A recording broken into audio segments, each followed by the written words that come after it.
So my volume was off on my phone. That's not so great. I don't need to swim. Okay. Okay, you can go away. Actually, I'll make a little hat. How's that sound? Okay. Well, go in there. And let's build a hat. No? Oh, I need 2 more. Okay. So, yeah, the discussion of freedom as an expenditure made me think of an idea that I get from Levinas. I don't know that Levinas was all that. Well, I think Levinas would agree with me that we are free to move because we aren't spending all of our time satisfying our hunger. So hunger exists as kind of a reminder that, hey, don't use all of your freedom or you're going to die. You need to spend some of your time on what's going on? Oh. You need to spend some of your time on, eating, maintaining, continuing to live, but the fact that we can do that makes us different from, say, a rock that obviously has no choice and can't choose whether it's going to expend its freedom, which it doesn't have, on moving around, on capturing other possible things, like on, hunting down food. That is a very boring example, but or falling in love, or playing video games and talking about philosophy. I'm not hungry right now, but I am expending calories. I have, quite a surplus of fat that I can use if necessary. And so I'm free to move, free to spend my time thinking rather than, chasing down food. And even chasing down food is a decision that I would need to make. I'm going to make this, damn it. Here we go. Can't. Oh, I don't need a science machine. I need an alchemy machine. Oh, I need more gold. Well, okay. So if I'm going to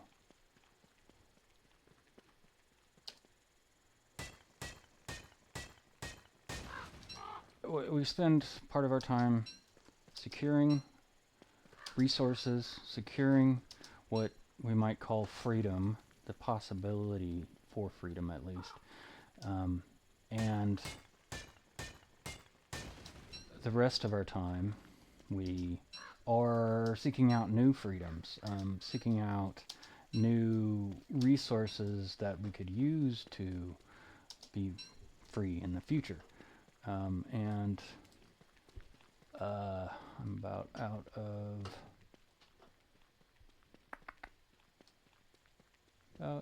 of time here. So I'm gonna make me a fire. Oh, is that the dogs? Shit. Right.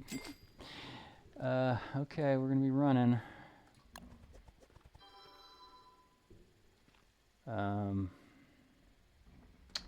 Alright, I don't really care about that.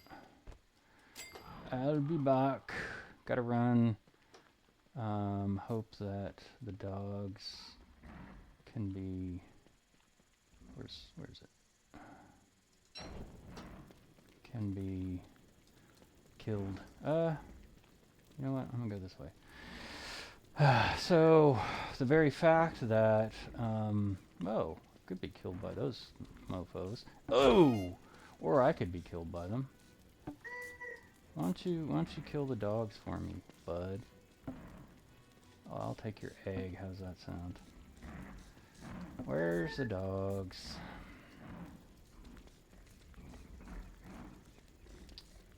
So the fact that, God, what's his name? William, can run around with a torch in his hand is proof, or, well, it's just available as an option to him because of, hey, there we go. Whoa! Oh, it's daytime already. Wow. Okay, so you are in a lot of trouble, doggy friend. Oh, don't come from me. Come from the dog. Yeah, there we go. Where? No. Would you attack the dog, please? Thank you. Only one dog. Okay, that was fun. So what really does that all mean? I don't know. I think it's cool. It's an interesting way of thinking of things because hunger becomes not something that is awful, like we often think of it. Oh, I need to feed myself, and so I better, well, go eat.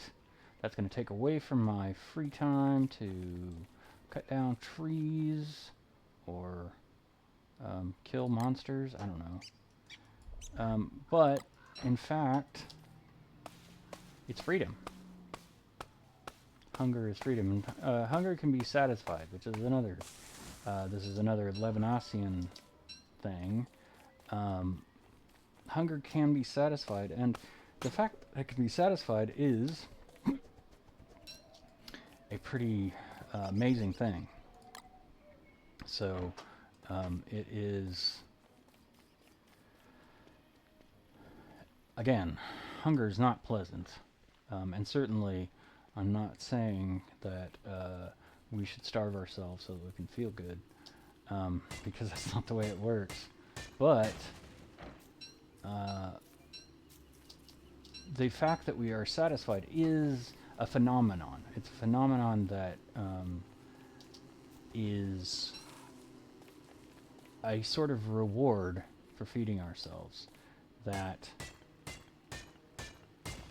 oh yeah, forgetting what I'm doing, but reward ourselves for, you know, well, what our body wants us to do, but we don't see it that way. We enjoy eating. And that's the term that Levinas is using, jouissance, which is one term. I don't know any other terms in French, but one term in French for enjoyment. That is, and there's all kinds of enjoyments.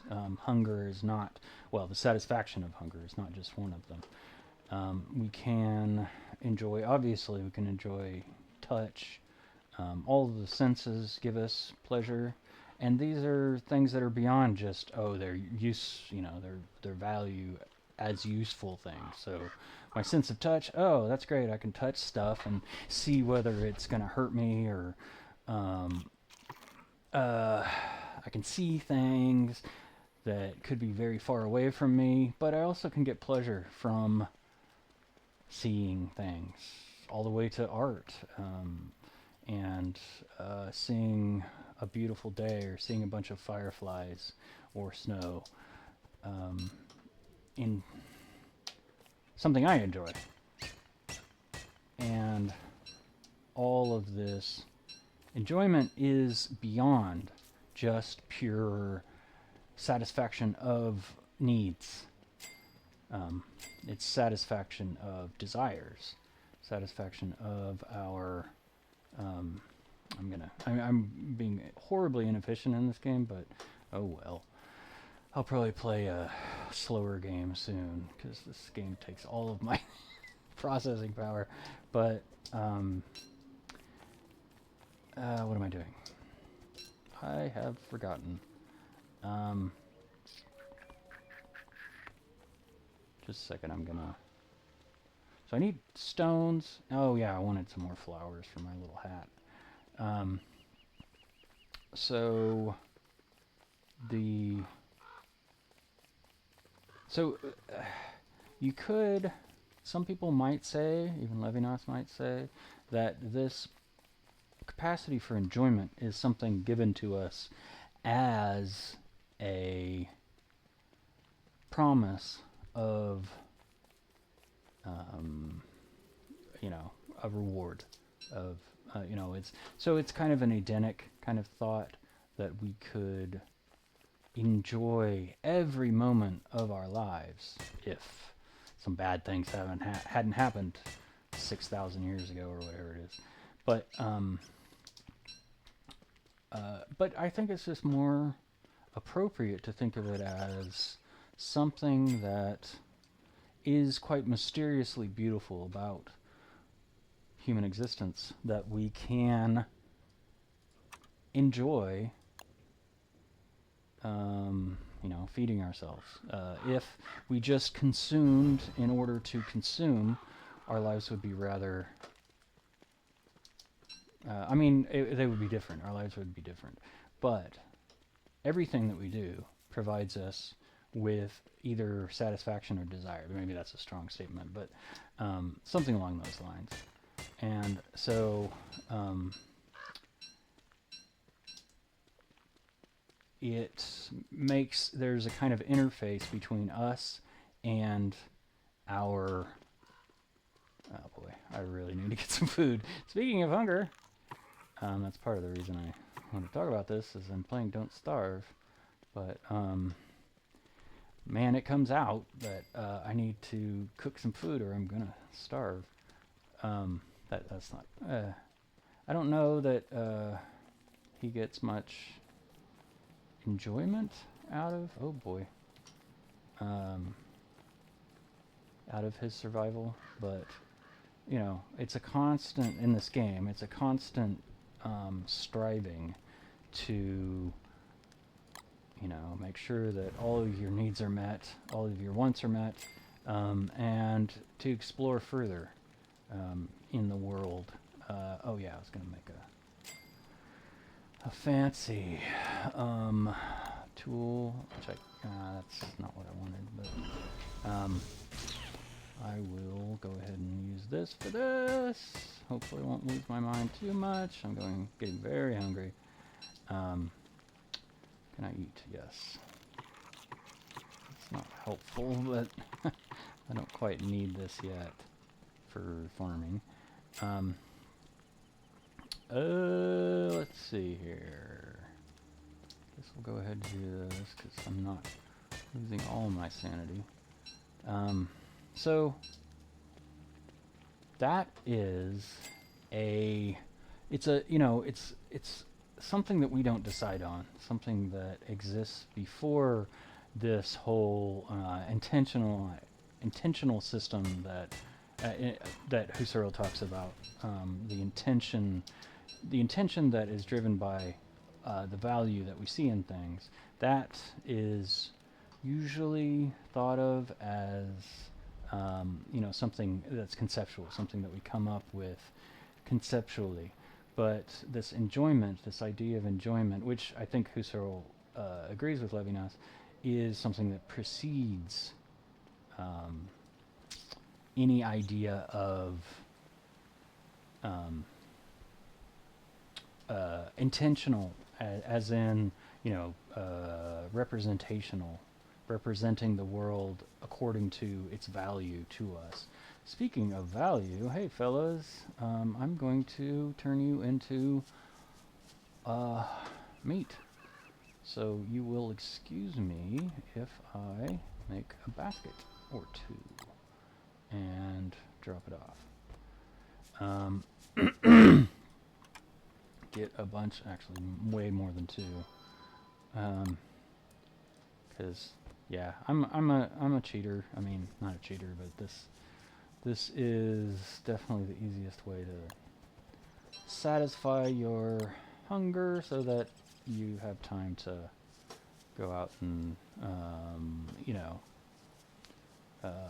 get dogs to kill. I'm not gonna do that. Get dogs to kill the beefaloes Is it beefaloes? Yeah. Or is it muffalos? It's muffalos in this. Isn't it? No, I don't remember. One's from RimWorld, which I've never played. Just seen other people play it. And the others in this game. I need food. I need food really badly. Again, I am usually a lot better at this, but... Oh, well, got food. What do you know? Hey, buddy. Yeah. Nice quality of life to just put it right back up so I don't have to waste all my time. Might as well get... See, the thing is, the resources needed... sorry. Hey, why don't you go in that... Yeah! Gotcha. The... I don't know what I'm talking about. Wow. See? I have so much food now. And this niter can go to hell. So... Now I have all kinds of food. Let's cook that up. I can find my home base. Here's my base. Well, there's my base. A little far. It is good to be nearer to stuff so that... Oh, I need a fire. Do I have... I do have a little wood. Boop. Boop. And... so murder.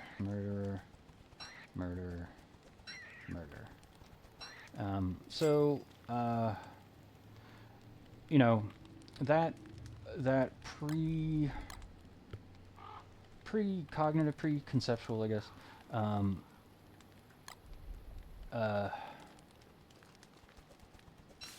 capacity is quite useful. And it's, you know, for Levinas, it's kind of what everyone except for moral beings is doing all the time. Enjoying, not worrying about... I mean, you know, we have these arguments or these,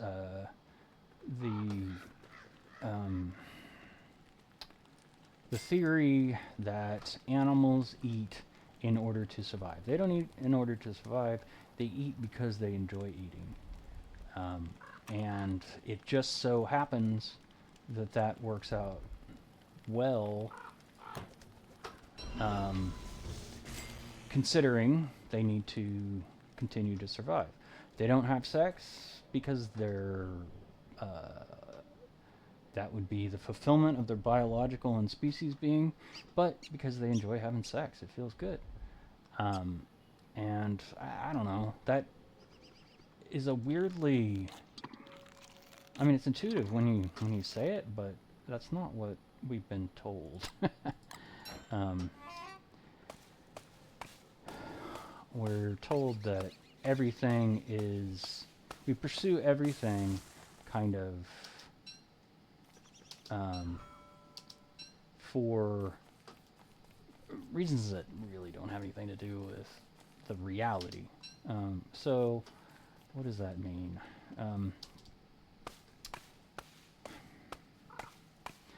I think that it has a real influence on our moral, ethical views, because, and this is coming from Levinas again, I'm basically getting all of this from Totality and Infinity, although you could find some of it in Otherwise Than Being and a lot of the stuff that he wrote.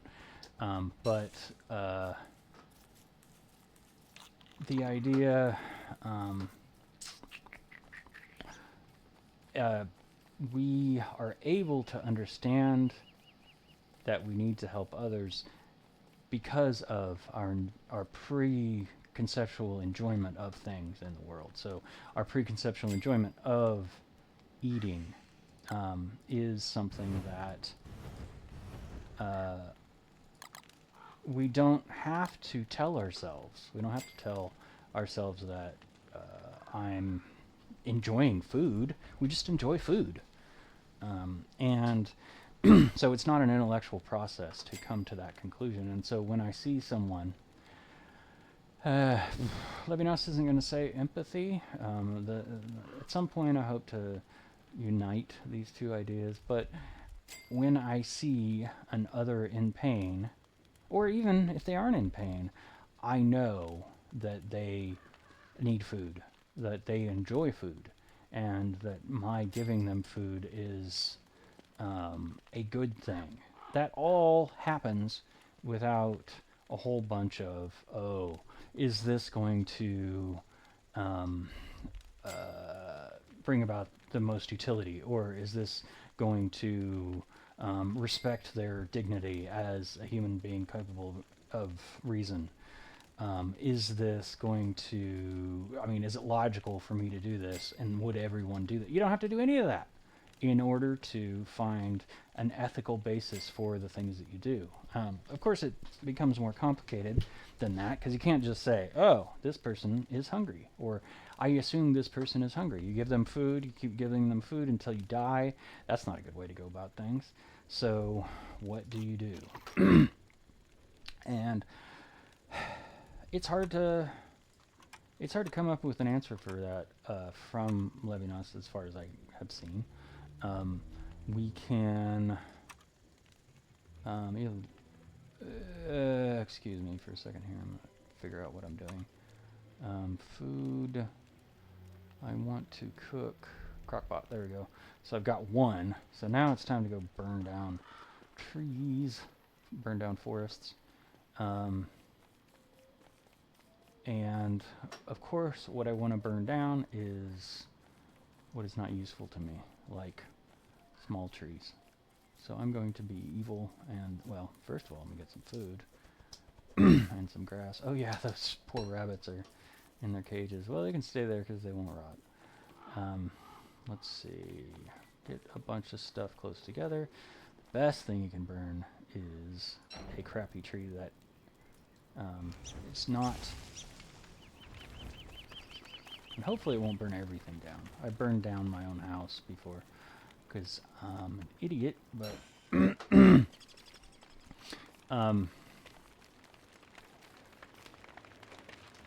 so, oh yeah, you have to chop them down. I forgot about that. Nice thing is, that's a fair amount. I mean, it's enough. Can also make what? Can also make drying racks with these. So our own understanding of our own enjoyment, which is not an understanding, it just is. It's a phenomenon that is just as much a part of perception as is, you know, seeing something far away. Our enjoyment is part of that, and I want to say that it also, where is it? There we go. Is, well, you know, according to Levinas, etc., it's going to be something that is valuable for basing your actions on, because it's also connected, I believe, to empathy, because just as just as we see our own desire for food, we also can see the other's desire for food. And so what does that mean? Well, what that means is I know what the other needs. And obviously food's not the only thing that we need, that other people need, and so there's much more to it, but the very basic connection to others that we see in well, hopefully this will be enough. Hopefully it won't make ratatouille or whatever it is. 1, 2, 3. And cook. Okay. That's not going to help much, but it'll get that burning away. Oh, lovely. So, can I make a fire thingy? Oh, that's fine.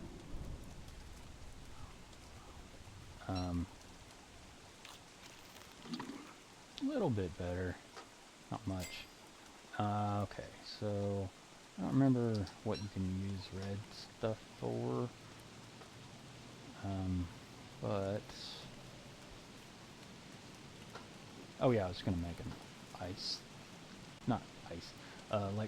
lightning rod, because I'd rather not lose my poor ass home. So where is the lightning rod? I feel like I'm neither well, just like I said before, I feel like I'm neither doing a good job of playing the game, nor am I doing a good job of... It's in here, isn't it? Lightning rod. So I need more gold and more stones. What? Yeah. Stone. Stone. Can I make stone? Yes. And I need to get gold. That's not gold. Okay. Let's see. What else can I talk about?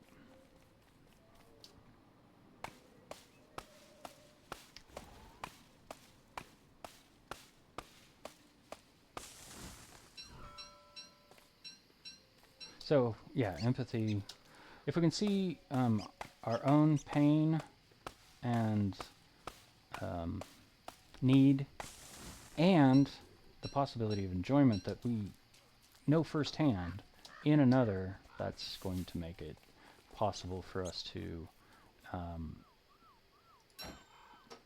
know. I mean, see, the thing is, even before that moment, even before the moment where we say, oh, this person needs some help, or we wouldn't say person, this face needs some help, we are going to have in our understanding this idea of a conscience.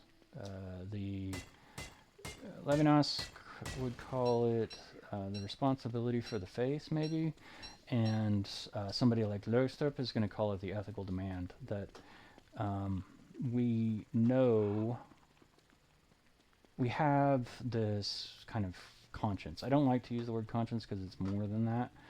It contains all of these things, whereas conscience is usually just like, did I do something wrong or did I not? It's much more than that, but I'm in trouble. Okay, got that. There we go. I'll put this over here. So, in any case, when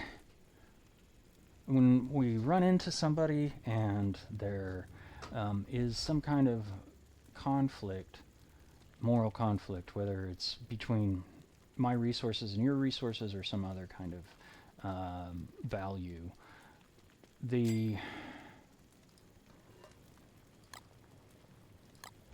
that's going to be made clear to us by this feeling of this conscience or whatever. But we know what to do based on our own experience of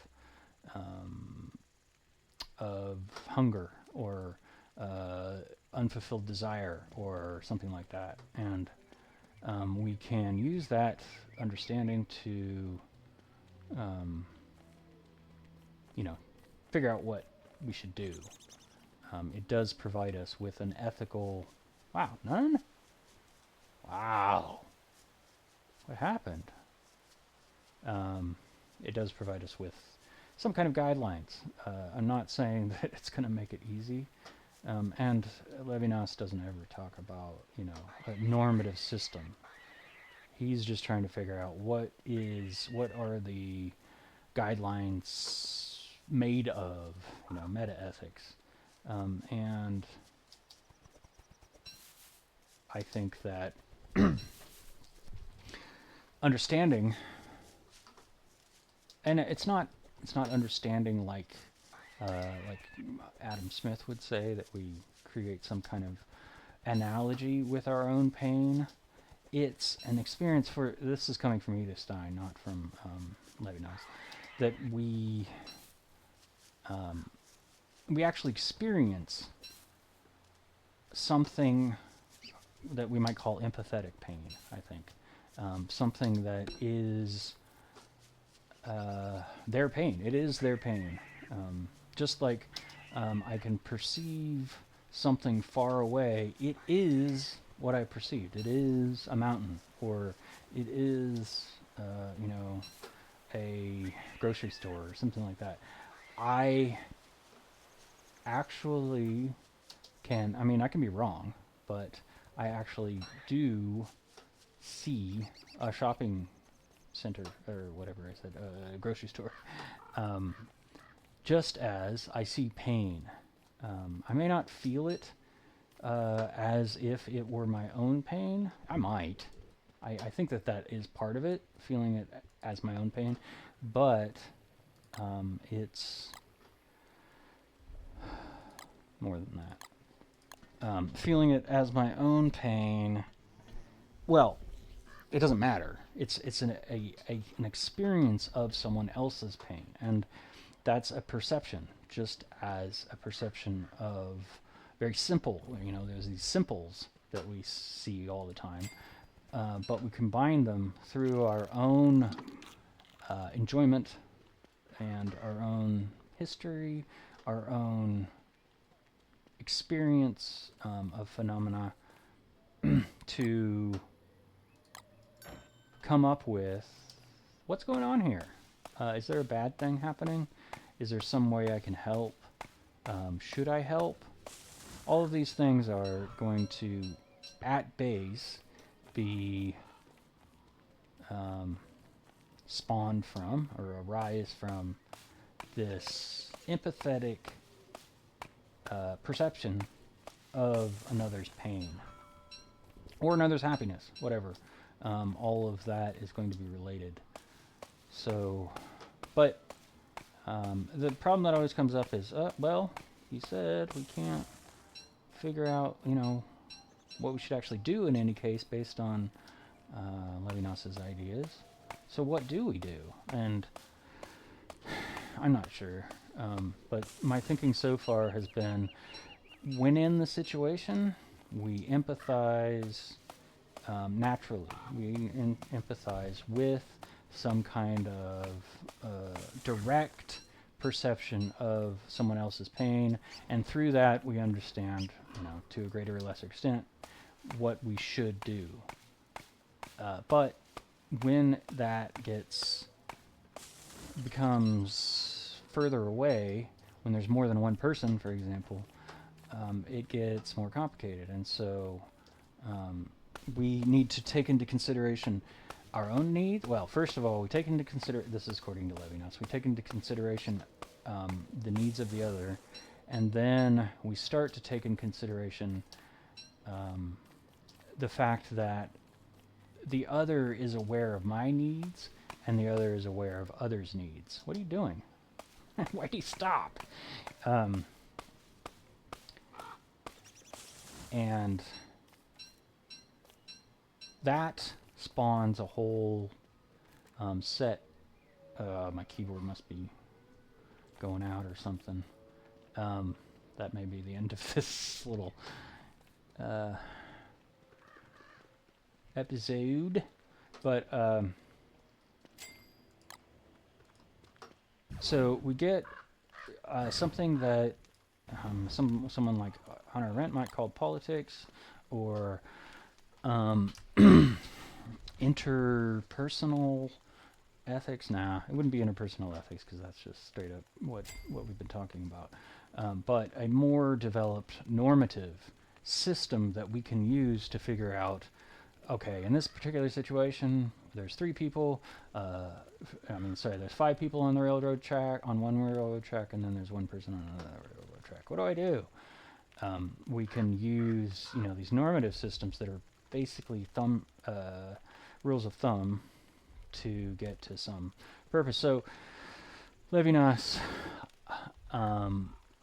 is not against normative systems, but I'm kind of saying normative systems aren't the basis for morality.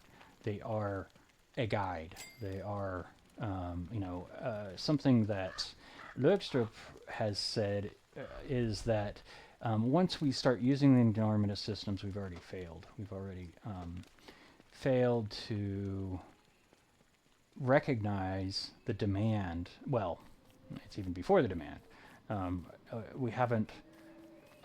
It doesn't just flow from us, and so in missing that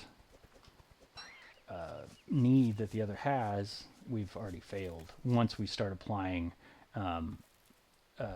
some kind of normative ethical system. I need to get out of here, guys, so I'm going to have to go in my pocket. So... Uh-oh. Uh-oh. Do I have...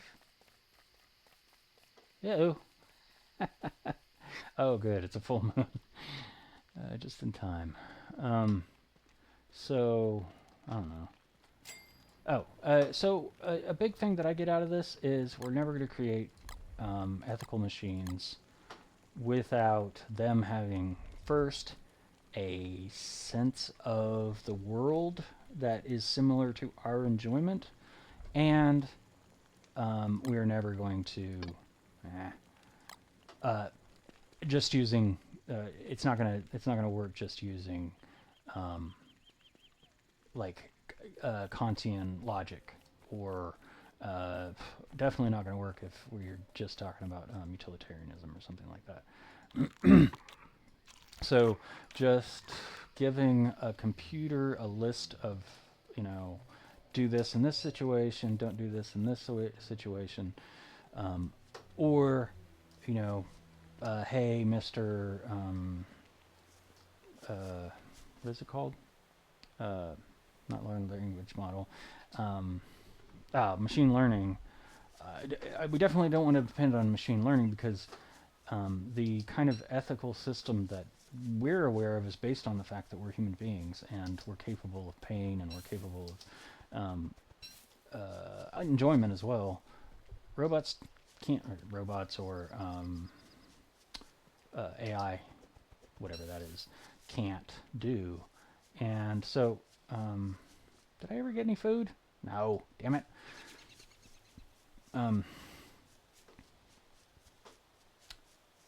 It's gonna be, just tacking on an algorithm that says, do this in this situation, don't do this in this situation, isn't gonna work. And it makes me a little angry when these tech bros, I hate to use slurs like that, but they think they've got the solution. No, you don't. You're going to screw everything up if you think that it's enough to just add on a module. Come on! Humans do not have a moral module. We have a very very integrated part of our, frogs, part of our very existence. For Levinas, it's part of our self-awareness. We aren't self-aware until we're moral, which I largely agree with. And so, to make the claim that it's at all possible to just add on something on top of something that's already being done, where, especially when that something being done is making money for a company, forget about it. It's just not going to happen. I want to keep rambling. Maybe I'll ramble for a little while longer. I feel like I'm actually hitting my stride in a little bit. my stride's pretty slow. So if you're thinking that's okay, eat it then. I may get into the game a little bit while I try to think of some other stuff, but hopefully you will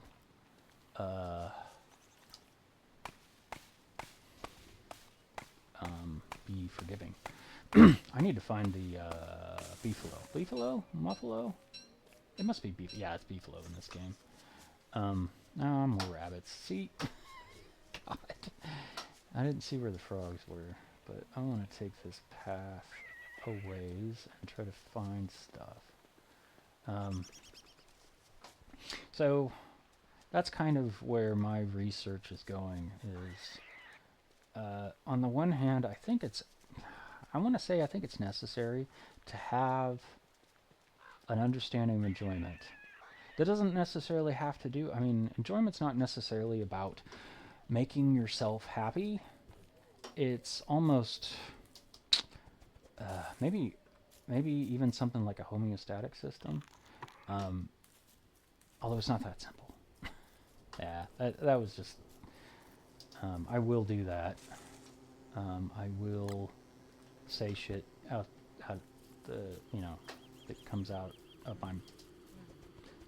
my mouth because, man, I'm got a lot of stuff going on here, and that's probably one of them. But I think that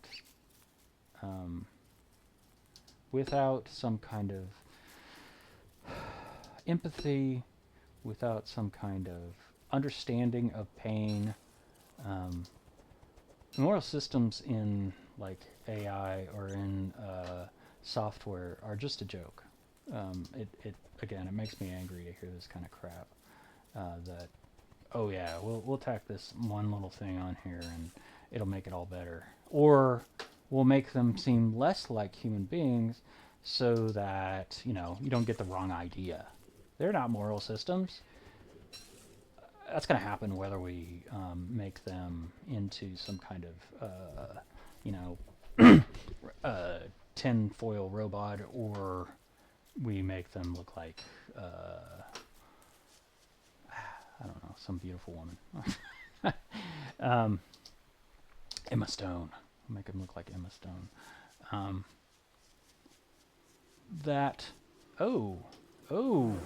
Hello and goodbye.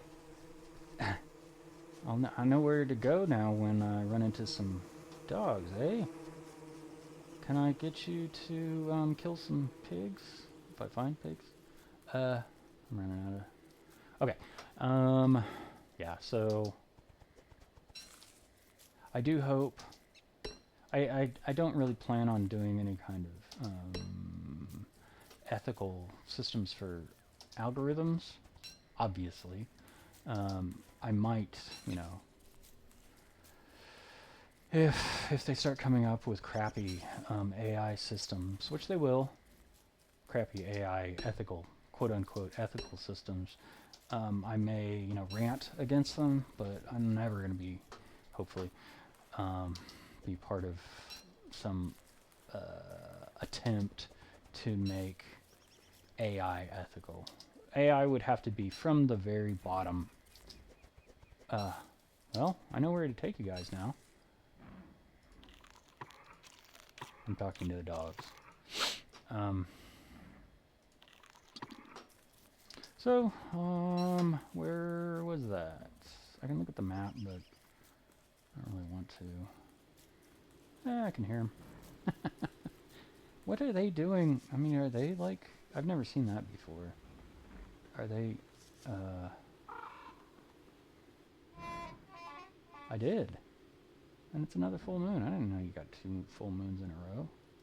Hey guys, come on. Come on. Here, little puppy.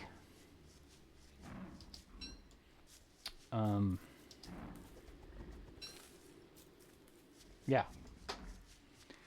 I have to admit sometimes, ethics, philosophy in general, feels a lot. Oh God, got them all. Come on, come on, come on, fellas. Um, feels a lot like. Hey, what are you doing?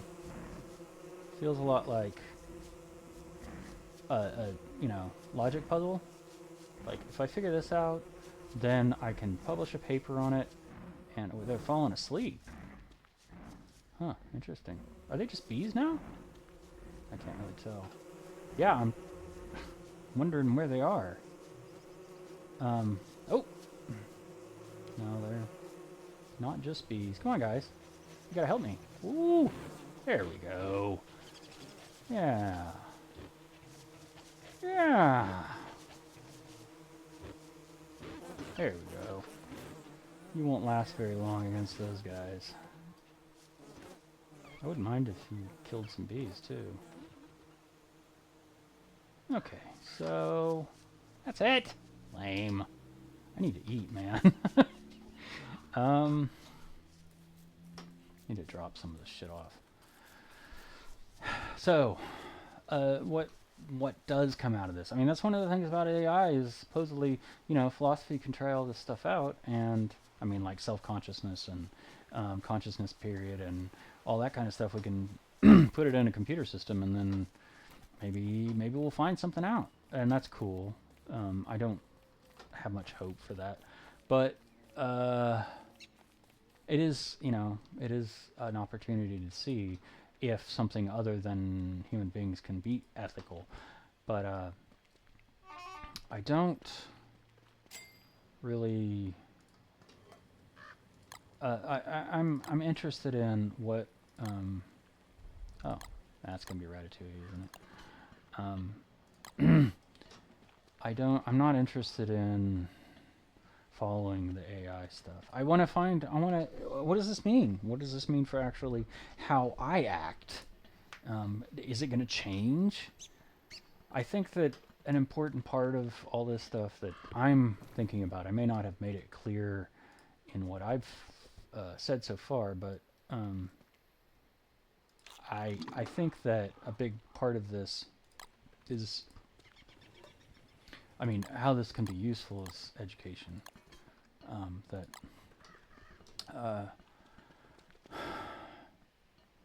Seeing, I mean, I went on a big rant earlier today with someone about the fact that we don't really interact with each other anymore, especially different, racial groups, ethnic groups, and stuff like that. And because we don't interact with them, and we don't feel much of a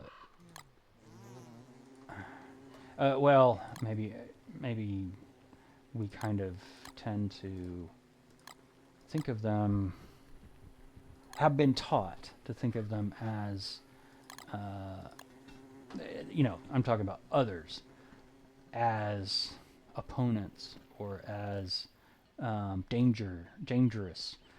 We, especially in America, we hide ourselves away in big houses. not me, but I did at one point.